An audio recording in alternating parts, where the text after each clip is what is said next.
ছাত্ররা যে কোটার জন্য যে আন্দোলন কোটা বিরোধী যে আন্দোলন করছে, আমি মনে করি এই আন্দোলনটা ন্যায্য এবং যৌক্তিক। কারণ মুক্তিযোদ্ধাদের জন্য 30% কোটা থাকা উচিত না, তাই কোটার একটা যৌক্তিক সমাধান হওয়া উচিত। কিন্তু আমাদের যে ক্ষুদ্র নিগোষ্ঠীর কোটা আছে সেটা থাকার দরকার আছে, কারোর প্রতিবন্ধীদের কোটার দরকার আছে, নারী কোটার দরকার আছে। কিন্তু মুক্তিযোদ্ধাদের জন্য যে 30% কোটা, আমি মনে করি এত কোটা থাকার দরকার নাই, এটাকে যৌক্তিক পর্যায়ে নিয়ে আসা উচিত। ছাত্ররা যে বৈষম্যের বিরুদ্ধে কোটার বিরুদ্ধে আন্দোলন করছে, আমি এই আন্দোলনকে সমর্থন করি, এটা ন্যায্য এবং যৌক্তিক আন্দোলন।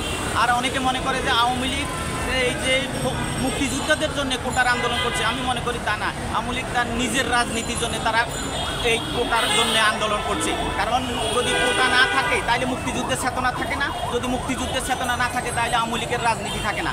তাই আওয়ামী লীগ তাদের নিজের রাজনীতি রক্ষা করার জন্যে তারা এই কোটা চাচ্ছে। কারণ আওয়ামী লীগ জানে যে অনেক মুক্তিযোদ্ধা কিন্তু আওয়ামী লীগ করে না, অনেক মুক্তিযোদ্ধার সন্তানেরা আওয়ামী লীগ করে না, মুক্তিযোদ্ধার নাতিপুতিরাও কিন্তু আওয়ামী লীগ করে না। কিন্তু আওয়ামী লীগ মুক্তিযুদ্ধের চেতনার রাজনীতি করে, সেই জন্য তাদের মুক্তিযুদ্ধের চেতনার রাজনীতিকে দীর্ঘমেয়াদী টিকিয়ে রাখার জন্য তারা সেই কোটাটাকে পুনর্বহাল করতে চায়। কারণ 2018 সালে আপনারা জানেন যে নির্বাহী আদেশে কোটা বাতিল করছে, তাই এখন নির্বাহী আদেশে কোটা তো আবার পুনর্বহাল করা সম্ভব না, কারণ একটা ইজ্জতের ব্যাপার আছে। সেই জন্য সরকার আদালতের উপর ভর করে সেই কোটাটাকে আবার পুনর্বহাল করতে চাচ্ছে। আমরা মনে করছি যে এই কোটা আবার পুনর্বহাল না, কোটার একটা যৌক্তিক একটা সমাধান হওয়া উচিত। এবং এই কোটা নিয়ে যত দীর্ঘমেয়াদী এই অপরাজনীতি চলবে, নোংরা রাজনীতি চলবে, তত মুক্তিযোদ্ধাদের অপমান হবে। কারণ আপনারা দেখছেন গতকালকে ছাত্ররা এখন নিজেরাই বলতেছে যে আমি রাজাকার, আমি রাজাকার। তাহলে এটা একটা এই স্বাধীন দেশে বসবাস করে আমি রাজাকার বলাটাও কিন্তু উচিত না, কারণ এটা একটা স্বাধীন দেশ। কিন্তু সেই কাজটা এখন ছাত্ররা করতেছে, তারা নিজেকে এখন রাজাকার পরিচয় দিচ্ছে। এটা আমি মনে করি যে এটা উচিত না। আমি মনে করি আমরা এই দেশ একটা স্বাধীন দেশ, 30 লক্ষ মানুষের রক্তের বিনিময়ে এদের স্বাধীন হয়েছে, আমরা স্বাধীন দেশের নাগরিক। কিন্তু আমরা যে ছাত্ররা যে আজকে এখন আমি রাজাকার, আমি রাজাকার এটা বলছে, এটা উচিত না। আমি মনে করি এই জায়গায় ছাত্রদের নেওয়ার জন্যে আওয়ামী লীগের মূলত দায়ী। কারণ আওয়ামী লীগ বারবার এই কোটাটাকে সামনে নিয়ে আসতেছে, কোটা নিয়ে অপরাজনীতি করতেছে।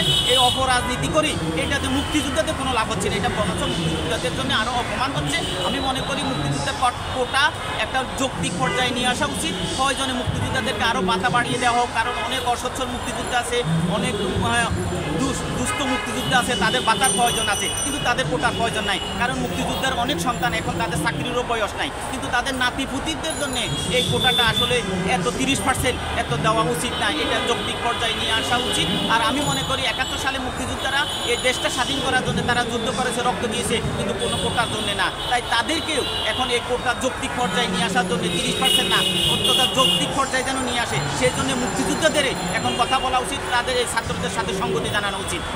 আচ্ছা, এটা সমাধান কি হতে পারে?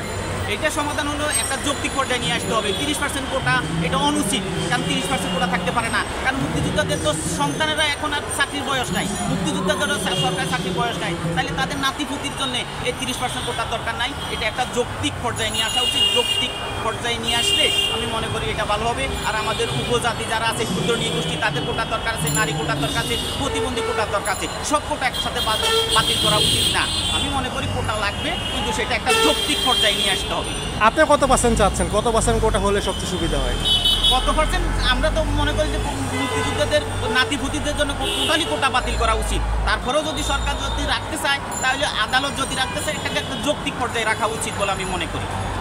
আচ্ছা, সর্বশেষ কোটা যারা আন্দোলন করছে কোটা নিয়ে, তাদের উদ্দেশ্যে আপনার বার্তা কি থাকবে? আমি বলবো যে এই যারা কোটা নিয়ে আন্দোলন করছে, এই কোটার পাশাপাশি তাদেরকে দুর্নীতিটাও সম্পৃক্ত করতে হবে। কোটা যে শুধু এই বৈষম্য হচ্ছে, কোটা যে তারা মেধাবীরা বঞ্চিত হচ্ছে তা না, দুর্নীতির কারণেও এই শিক্ষার্থীরা বঞ্চিত হচ্ছে, মেধাবীরা বঞ্চিত হচ্ছে। কারণ এই চাকরি নিয়োগের ক্ষেত্রে দুর্নীতি হচ্ছে, সেখানে তদবির হয়, লবিং হয়, স্বজনপ্রীতি হয়, যার কারণে সেখানে মেধাবীরা চাকরি পায় না। আমি মনে করি কোটার সাথে সাথে এই ছাত্রদের আরেকটা ইস্যু সম্পৃক্ত করা উচিত, সেটা হলো দুর্নীতি। যেন দুর্নীতিমুক্ত আমরা বাংলাদেশ চাই, তাই বৈষম্যমুক্ত বাংলাদেশ চাই। বৈষম্য বিরোধী আন্দোলনে আমার পূর্ণ সমর্থন আছে। বৈষম্যের সাথে সাথে তারা দুর্নীতিটাকেও যেন সম্পৃক্ত করে, আমি তাদের কাছে সেটাই আহ্বান জানাচ্ছি।